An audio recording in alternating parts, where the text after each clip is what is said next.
2-3 రోజులుగా మనం చూస్తూ ఉన్నాం మీడియాలో, సోషల్ మీడియాలో టీవీ యాక్టర్ చంద్రకాంత్ ఆత్మహత్య ఉదంతం ఎంతగా చర్చకు తావదీస్తూ ఉందో. కారణం ఏంటంటే అతను చనిపోయిన 4 రోజుల ముందే అతను ఎవరితో అయితే సహజీవనం చేస్తున్నాడో మరో టీవీ నటి 390 అనే సీరియల్లో కలిసి పనిచేసినటువంటి పవిత్ర జయరాం వెళుతున్నటువంటి కారు యాక్సిడెంట్కి గురైనప్పుడు ఆమె గుండెపోటుకు గురై మరణించారని చెప్పేసి చదివాం. సో ఇప్పుడు 4 రోజుల తర్వాత అతను ఆత్మహత్య చేసుకోవడం డిప్రెషన్ వల్ల చేసుకున్నాడా, లేకపోతే వేరే కారణాలు ఉన్నాయా? ఎందుకంటే తనకి ఆల్రెడీ వివాహమయ్యి 2015లో భార్య, 2 పిల్లలు ఉన్నారు. ఆమె కూడా, పవిత్ర కూడా ఒక భర్త ఉండి తర్వాత అంటే అతని నుంచి వేరుపడి ఇతనితోటి 5 సంవత్సరాల నుంచి సహజీవనం చేస్తూ ఉన్నారు. సో అలాంటి వాళ్ళిద్దరూ కూడా ఒకరు యాక్సిడెంట్లో, ఇంకొకరు ఆత్మహత్య ద్వారా మృతి చెందడం అనేది మొత్తం ఇటు కేవలం టీవీ ఇండస్ట్రీని కాక ఓవరాల్ ఎంటర్టైన్మెంట్ ఇండస్ట్రీని ఒక కుదిపేసింది. అనేక చర్చల కంటే బంధాల గురించి, ఫ్యామిలీ అనుబంధాల గురించి, అలాగే వివాహేతర సంబంధాలని చర్చకు పెట్టింది. సో ఈ నేపథ్యంలో అసలు చంద్రకాంత్ ఇలాంటి పనికి తన భార్య పిల్లలు ఉండగా మరో స్త్రీతో సంబంధం పెట్టుకొని ఆమె చనిపోతే అది తట్టుకోలేక చనిపోయాడా? అది ఏంటి అతను మానసిక పరిస్థితి ఎలా ఉండి ఉంటుంది ఆ టైంలో? ఈ విషయాన్ని మనతో మాట్లాడటానికి, చర్చించడానికి సీనియర్ జర్నలిస్ట్ అలాగే విశ్లేషకులు భరద్వాజ్ గారు ఉన్నారు. సార్ నమస్తే. నమస్తే అండి. సో ఇది మనం చూస్తూ ఉన్నాం. సో మొదట పవిత్ర ఆమె చనిపోయినప్పుడు ఒక మామూలుగా స్పందించాయి, ఒక టీవీ నటి ఇలా యాక్సిడెంట్ జరిగిందని. ఏరేజ్ చంద్రకాంత్ ఆత్మహత్య చేసుకున్నాడు అనేది వచ్చేటప్పుడు ఒక్కసారిగా షాక్కు గురయ్యారు అంతా కూడా. నిజంగా దాని మీద ఎవరెవరో వస్తున్నారు, మాట్లాడుతున్నారు, మీడియాలో రకరకాల వ్యాఖ్యానాలు వినిపిస్తున్నాయి, ఎవరికి తోచింది వాళ్ళు చెప్తున్నారు, చంద్రకాంత్ని విలన్ చేస్తున్నారు. వాళ్ళ కొంతమంది చంద్రకాంత్ చేసింది అంటే భార్య పిల్లలు ఉండగా ఇలాంటి చేయకూడదు, సో ఏమైపోవాలి భార్య పిల్లలు అని ఇట్లా అంటున్న వాళ్ళు ఉన్నారు. సో అట్లాగే అంటే పవిత్రకి అతనికి ఉన్న అనుబంధాన్ని కొంతమంది సమర్థిస్తున్న వాళ్ళు ఉన్నారు, కొంతమంది వ్యతిరేకిస్తున్న వాళ్ళు ఉన్నారు. ఈ ఉదంతాన్ని మనం ఎలా అర్థం చేసుకోవాలంటారు? అంటే ధార్మిక కోణంలో చూస్తున్నారు చాలామంది. ఈ ధార్మిక కోణంలో చూసిన వాళ్ళు దీని మీద ఓవర్గా రియాక్ట్ అవుతున్నారు. ఒకటి గుర్తుపెట్టుకోవాల్సిన విషయం ఏంటంటే భార్యాభర్త బంధం అది నిండు 100 ఏళ్ళు ఉండాలి, ఇలాంటివి ఆకాంక్షలు మాత్రమే. ఇద్దరు ఇండివిజువల్స్ అనే విషయం మర్చిపోతున్నారు. మనకి సహజంగా సెలబ్రిటీస్ విడాకులు తీసుకున్నప్పుడు చాలా తీవ్రమైన చర్చలు జరుగుతూ ఉంటాయి. అలా ఎలా విడిపోయారు, ఎలా విడిపోతారు అన్న లెవెల్లో. అలాగే మన ఎన్నికల సందర్భంగా కూడా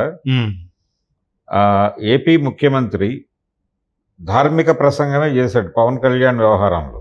ఓకే, ఆయన విడాకులకి సంబంధించి ఒక ధార్మిక ప్రశ్నను లేవనెత్తాడు.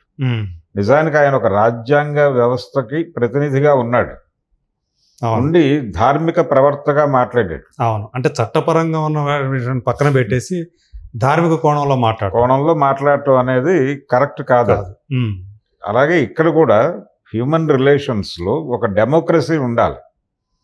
భార్య భర్తకి కొంత స్పేస్ ఇవ్వాలి, వాళ్ళకి స్పేస్ ఇచ్చి వాళ్ళకి సంబంధించిన దేన్నైనా తను యాక్సెప్ట్ చేయగలిగి ఉండాలి. ఇదే పద్ధతిలో వాళ్ళు వ్యవహరించాలి. ఎవరైనా సరే, రెండు మగవాళ్ళు కానీ ఎవరి స్పేస్ వాళ్ళకి ఇవ్వాలి. ఇద్దరు ఒకేలా ఆలోచించరు, ఏ ఇద్దరు మనుషులు ఒకేలాగా ఆలోచించరు అనేది ముందు గుర్తించాలి. కరెక్ట్, గుర్తించి అది అర్థం చేయించాలి. అలాగే పెళ్ళిళ్ళు కలకాలం ఉంటాయి అన్న టైప్లో మోటివేట్ చేయకుండా విడిపోయే హక్కుని రిజర్వ్ చేసి వీళ్ళిద్దరిని కలిపి ఉంచుతున్నాము అని గనక అనగలిగితే, అంటే ఏ క్షణమైనా విడిపోయేటువంటి వెసులుబాటు ఉండాలి జంటకి. అంటే చాలా సందర్భాల్లో ఏమవుతుందంటే ఒక టైంలో ఒకళ్ళ పట్ల ఇష్టం ఏర్పడుతుంది, వీళ్లతో ఉన్నాం కాబట్టి ఇంకెవరిని చూడకూడదు, ఇంకెవరినైనా సరే మనం సోదరిగానే భావించాలి అనే పరిస్థితి అన్ని సందర్భాల్లోనూ కుదరని ఒక విచిత్రమైన స్థితి ఏర్పడుతుంది. స్థితి ఏర్పడుతుంది.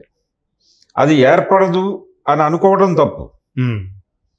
ఎందుకంటే మనిషి మెదడుకి సంబంధించిన వ్యవహారం, రుచులు అభిరుచులకు సంబంధించిన వ్యవహారం అది.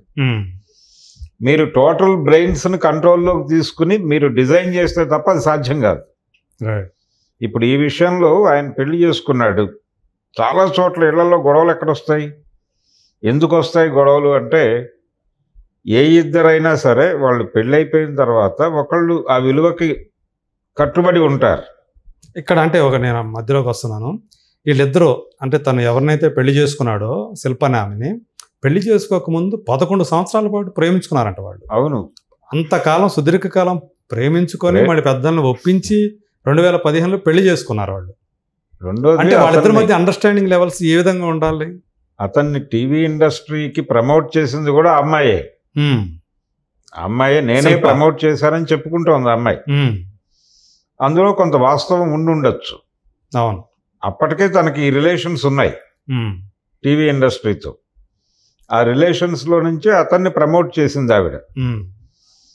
అలా వాళ్ళిద్దరూ కలిసి ఉన్నారు. ఓకే, ఆ 11 సంవత్సరాలు కలిసి ఉండటం, వాళ్ళ మధ్య అన్యోన్యమైన ప్రేమే ఉండాలి.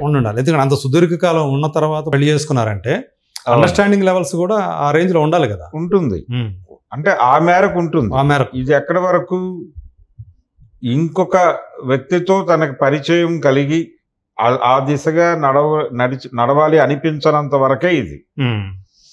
అనిపించిన తర్వాత ఏమిటి పరిస్థితి అనేదే ప్రశ్న.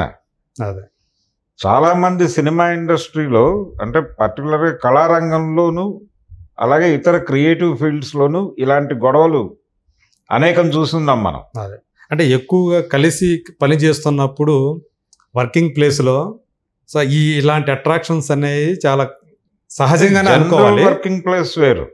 అవును. కానీ ఇక్కడ ఈ క్రియేటివ్ ఫీల్డ్ లో వర్క్ ప్లేస్ వేరు ఉంటుంది. ఆ వాతావరణం వేరు ఉంటుంది. అవును. ఆ ఎమోషన్స్ వేరుగా ఉంటాయి. అవును. సో ఇవి ఇలాంటి వాటికి ఇలా ఆకర్షణ అని అనొద్దు దాన్ని. అంటే వాళ్ళిద్దరికి ఎక్కడో ఒక మనం కలిసి ఉంటే బాగుంటుంది ఇలాంటి అభిప్రాయాలు ఏర్పడతాయి. వాటిని అభిప్రాయాలుగా మాత్రమే చూడాలి. ఓకే. సో అంటే ముందు తను ఏదైతే ఒక బంధంలో ఉన్నాడో దాన్ని దాటి కూడా దాన్ని పక్కన పెట్టి కూడా ఈ కొత్త బంధంలోకి రావాలి అన్న నిర్ణయం తీసుకునేలా చేస్తుంది. ఇప్పుడు మీకు సినిమా రంగానికి వెడితే చిత్తూరు నాగయ్య గారి దగ్గర నుంచి ఉంది ఈ సమస్య. ఆయనకు ఒక వివాహం అయింది, తర్వాత ఇంకొక వివాహం అయింది, ఇంకొకళ్ళతో నడిపాడు ఆయన ఆత్మకథ చదివితే ఈ రిలేషన్స్ గురించి చాలా స్పష్టంగా ఆయన ఫీలింగ్స్ చదవచ్చు.